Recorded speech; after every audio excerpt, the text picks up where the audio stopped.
பன்னிக்கறி வச்சு இன்னைக்கு வறுவல் பண்ண போறோம். வாங்க எப்படின்னு பார்க்கலாம். அப்படியே மறக்காம ஒரு லைக் போட்டுருங்கப்பா.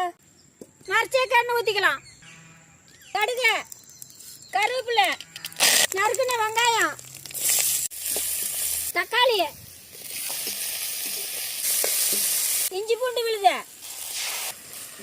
பன்னிக்கறி, மஞ்சத்தூள், கல் உப்பு,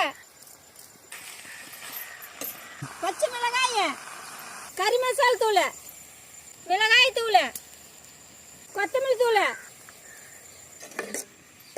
கறி வேவறதுக்கு ஒரு சம் தண்ணி ஊற்றிக்கலாம்.